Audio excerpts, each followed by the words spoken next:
This is Angels Fall First.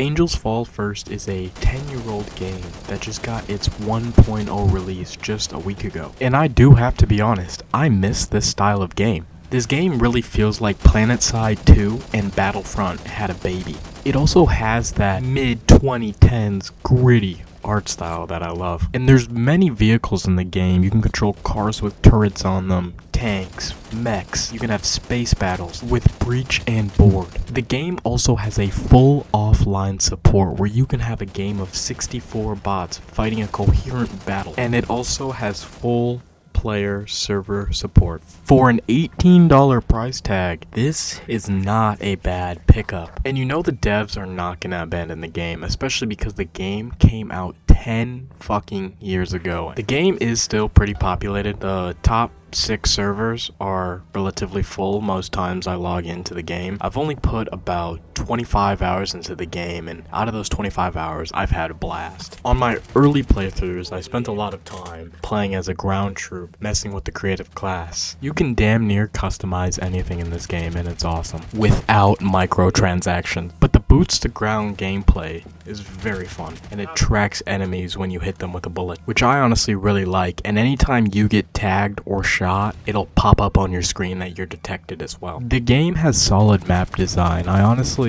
didn't have too many complaints about the maps, but there was this one map that I played that was in like this broken down city that it was not my favorite, but besides that map, I have no complaints. One of my favorite maps was this airport-like map that was super open, and it had like a bunch of cargo boxes, little half-can things that you could walk inside of.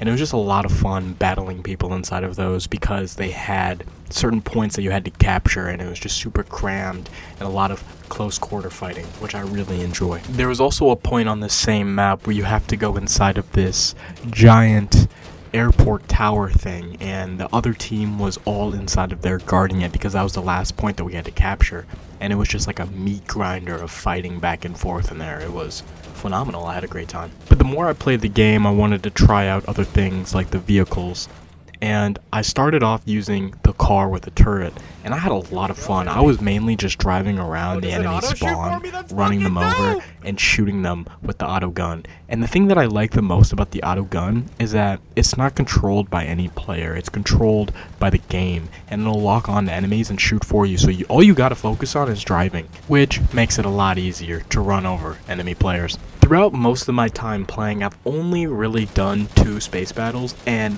I will say I enjoyed them, but I feel like I haven't played them enough to really like critique it, so I'm gonna kind of hold off on that. I know that's a big part of the game, but like flying wise, it's not complicated at all. Anybody can do it. Shooting the guns, it's super easy. It's not a complex system, and it's very fun, but I just haven't had enough time playing the space battles to really give my opinion on them. But from what I got, I enjoyed it. It's easy to get into. It's not complicated. Now the mechs, on the other hand, the mechs are a whole different story. I spent quite a bit of time playing with a mech, and I will say it's a lot of fun using the mech. It is strong and powerful, and you can just run around the map, absolutely demolishing everybody with it. And it's not like stupidly overpowered where you run into a mech and you're like, damn, I can't stop this. Like, there are things that you can use, like lock-on rockets, other players' vehicles, other players' mechs, that take care of like the vehicle combat. So it does actually feel very balanced, but when you're in the mech, you still feel powerful, which I really like. Now, a game of this scale, made by 2 indie developers, is impressive as hell, but there are bound to be some issues. And if you aren't a fan of the way older games play, could have a problem with this, because the way the movement feels and the gunplay feels, it definitely feels like an older game. Also, without the music playing, the game is kind of silent. Besides the gun sounds and the footstep sounds, there isn't really much going on if you turn off the music. But in my opinion, the music is pretty badass, so I just keep it on. I had it turned off for a little bit because I wanted to listen to my own music, and my own music ended up pausing, and that's when I realized the audio is kind of bland. But I just turned back on the music, and that fixes it. I think the soundtrack is very good, so it is bearable to listen to while I'm playing the game. But honestly, that's mostly what I have to say about this game. I had a great time playing this game. I would love to see this game become much more popular and turn into something really big. It has the potential to, so I would love to see this happen. But if you made it to the end of this video, make sure to get Angel's Fall 2. I promise you, you will not regret it. See y'all later.